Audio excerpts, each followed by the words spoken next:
Hey guys, this will be my final video for the Speed Server account, unfortunately. As you can see over here, I'm actually deleting the account. The reason I have to do this is I'm a currency trader, so I do forex trading, so I work from home and I have dual screen set up for it because I'm constantly monitoring this account, because when you're developing a new village, the things you build only have like a 5-minute build time, so you have to constantly monitor it if you want to do it successfully.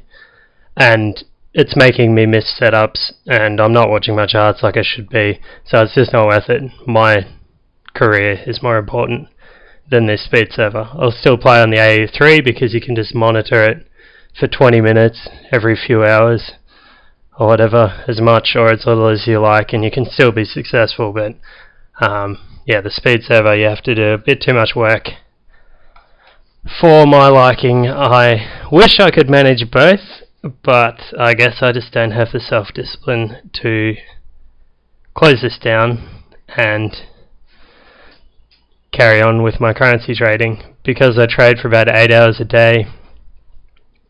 Yeah, like I said, I'm constantly bringing this up, having to check it. I should be watching my charts for 8 hours, not watching Travian. Anyway, I'm still going to update my AU3 account, like I said, so you can still see me over there. These 3 videos will still be a great guide to how to get a strong start on Travian on a speed server. I think this is the 3rd video. My first one I was talking about what to do in beginner's protection to get a strong start. Then my second one was what to do out of beginner's protection, starting your second feeder. This one's going to be about the cropper. So get your 15 cropper as your 3rd village. So I had my original one, then I made that feeder, and then I settled this as my 3rd village. Make it your capital straight away if you are out a long way, like I am. Like I said in the second video, I'm a long way out, so my adventures were a ridiculous distance away. They were like 4 hours each way away because they were spawning near my first village instead of my capital. So make it your capital. Your adventures will start being within 20 minutes or 25 minutes of your new capital, which is your cropper, which you want. I've got this as my hero's village because he's set to resource production. The way I do it is I've changed it to fighting strength actually, because I'm deleting. I'm going to try to clear some people from my friends, use up these buckets and ointments. But I normally have, for every 3 points in resources, I'll have 1 in fighting strength. This is just to start with, just to, while you're developing your villages. Then I'll go all fighting strength. Once that's out, like once it's full, I'll go full offense. And it doesn't really matter after that. You do defense before resources, just in case you're sending your hero to snipe any catapult waves for your alliance members or anything like that. Now, the only slight risk of making this your capital straight away is that your first, which is in here close to all the people, it's at risk of being chiefed. That's because it's not your capital, so the other players can chief you. I think I'm pretty right because I'm surrounded by alliance members and they all have active defenses and they've all been defending each other already. But it doesn't matter because I'm deleting anyway. But that's the only risk that you run, is your first village might get chiefed. But I haven't seen chiefs around in any reports yet. It's only week 2, I think. Yeah, but just watch out for chiefs. Your first village, if you're going to be settling outside, your first village, the chances of it surviving until the end of the game are not very high at all. So kind of be prepared that it will be chiefed or catapulted, and don't worry about it. Your feeders will take over from it by the time that happens anyway. As a Roman, I can level up inside and outside my cropper, which is great, because you can upgrade your croplands, even though you don't need it at the moment, because we're not negative crop, just keep them upgraded, because the build times later on after level 10 are pretty high, so it's going to be a big advantage not having to wait for those to build later on. Inside the village, get your warehouse up to level 20 and your granary, then make a second warehouse and a second granary, get them both to 20. This is what I do. That's because you're going to have a huge amount of resources coming in from your feeders. So while you're waiting for your croplands to build, or while you're waiting for something else to upgrade, like your workshop to level 20 or your rally point to level 20 and things like that, your resources will build up. And if you've already got 24 hours worth of troops queued up, you're going to have resources sitting around, so you want the storage in your capital to use them. With my feeders, what I'll do is I have the trade routes set up, but I don't have them set up 24 hours a day. I don't even have Gold Club on this, so I can't really show you, but with the trade routes, I would have, say, 22 hours a day of resources sending, and then the 2 hours that it's not sending, and you send the total amount. So you need to upgrade your trade offers to the point where you can send all of your resources each hour.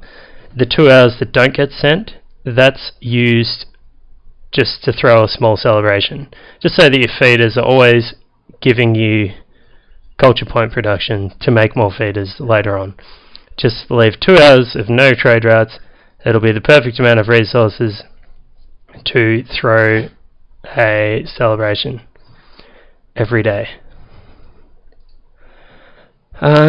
What else? All of my feeders obviously will be feeding my capital.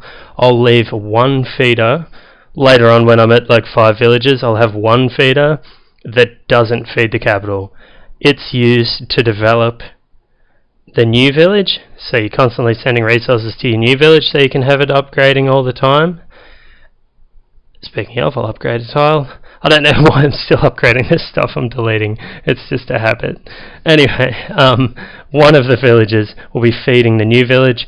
Any spare resources, a fully upgraded feeder has like 5,000 resources. So any spare, which there will be, send them to your other ones that are feeding 22 hours a day to the capital. Send them the resources and use it in that village to upgrade a culture producing building. So the embassy, main building, academy, the wall and the marketplace, stables, town hall, trade office, stuff like that. Just send that resources so that you're always growing. Your villages are always growing, even if it's only a small amount. With that one village, just have them developing your other villages, so they're not just all sitting there as feeders doing nothing. I'll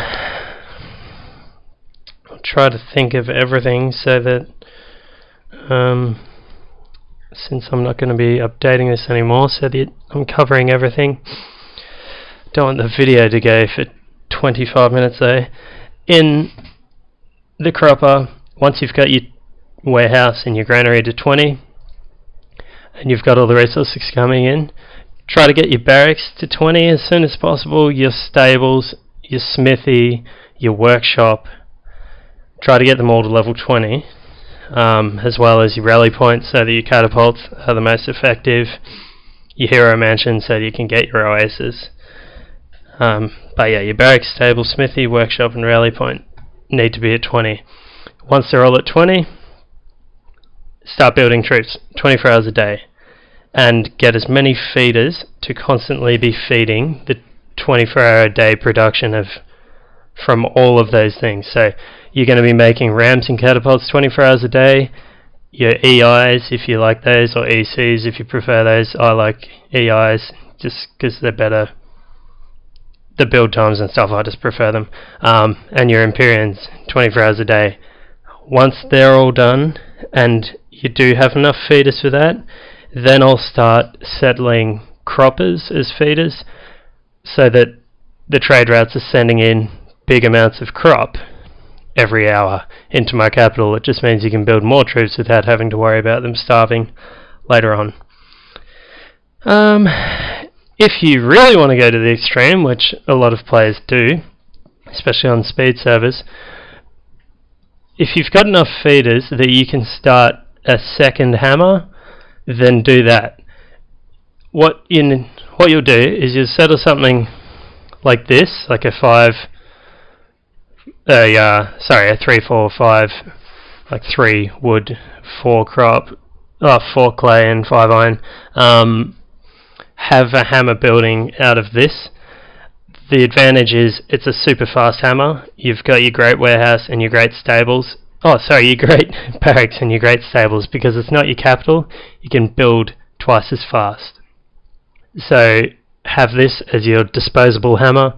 If you need to clear someone you're worried about losing your main hammer. Your main hammer, by the way, will be your artifact hammer and your Wonder of the World hammer. So use this one, send it in front of your main hammer so that you're taking reduced losses from your important hammer, the one that takes a while to build, that you don't want to lose. And you can use this one just to have fun, just attack people around you, piss them off, have fun, kill people. It's always fun, it's a war game after all. But be careful with your main hammer, it takes a long time to rebuild. Last thing you want is to lose that. Make sure that you have dodge turned on with Gold Club in your main hammer as well.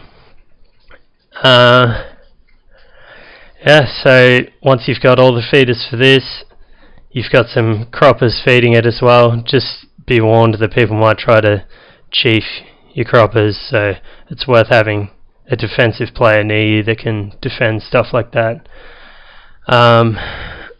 Once you've done that and you've made your feeders for your second hammer, your disposable fast building hammer, then there's not much else to it. You're going to be getting artifacts.